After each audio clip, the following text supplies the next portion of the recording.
Hello and welcome to this video today. So what I'm going to be talking about is going through a running warm-up which I use generally if I go on most runs.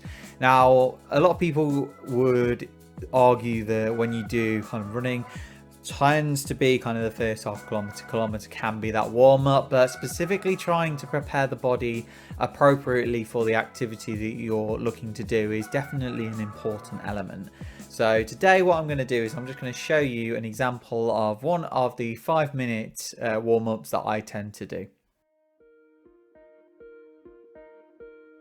Okay, so to start off with, we are going to do calf raises. Now, this is a really low impact method to help strengthen the calf muscles.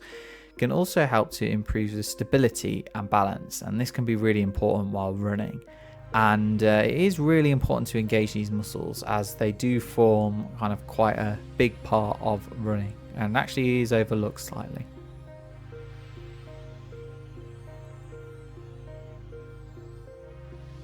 The second exercise I'm going to go into is looking at going into a deep squat. Now I just turn my feet out just a little bit just to help with the range of movement with the deep squat.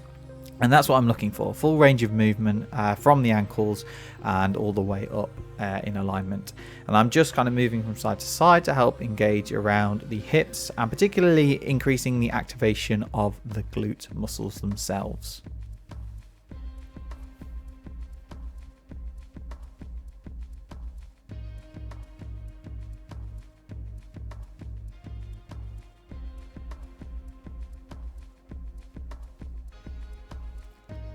Now what I'm going to set up for here is looking at a single leg lunge. Now obviously getting yourself in the right position is important to start off with, and there is definitely going to be a difference between the two sides, but this is going to definitely help again improve that stability and balance, but also start to work kind of the full individual leg, so from the hips, the glutes, the quads, the hamstrings and the core, and particularly the inner thigh muscles as well.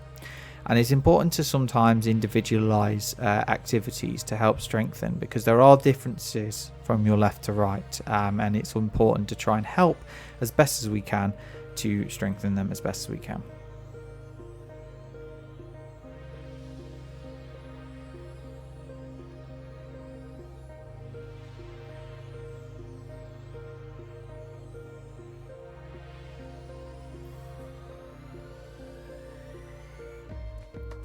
Next, we are going to go into a kind of no weighted deadlift. And what I'm looking for here is looking to increase the range of motion through the hamstrings and the glutes. This can be modified to have a resistance band in there to help engage the muscle groups around there further. But looking at the extension is the important element of this movement.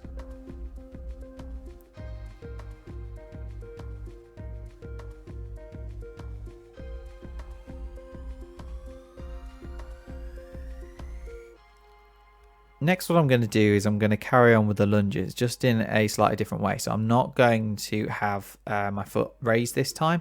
And this is just to help further with the range of motion for this. Slightly modified clockwork lunge this is, but helping to change the direction and increase kind of different stimuluses with warming up in particular.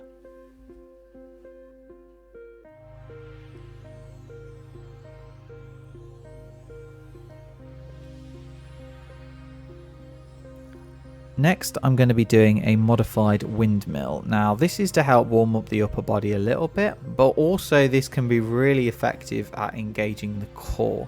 Now, instead of kind of going to the same arm and leg, so right leg to right, or right hand to right leg, what I'm trying to do instead is kind of engage the core in a slightly rotational way. And particularly when you're running, there is, and potentially, that calls for rotation in the upper body. So trying to help as best as I can to try and reduce that rotation. And it also helps engage further the hamstrings and glutes.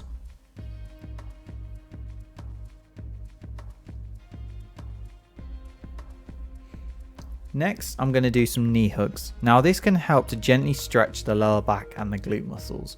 It could also ultimately help relieve any lower back pain. But also the big thing with this is it can challenge balance again. So again, there's common themes of balance and stability with this, and trying to engage and activate those muscles effectively. The final movement that I'm going to do is an inchworm. Now this is engaging all of the body to help support the movement patterns as best as they can. And ultimately what I want to do is finish in the plank position.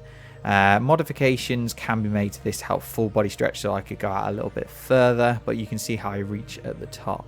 The important thing, particularly when you get to that plank position, is try not to let the hips collapse when at the end.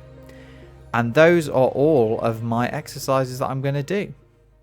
And that is pretty much the video today. So I hope you enjoyed. And again, this is a slightly different style to what I've done previously, mainly because of this. This has really helped me kind of change some of the style of videos that I do.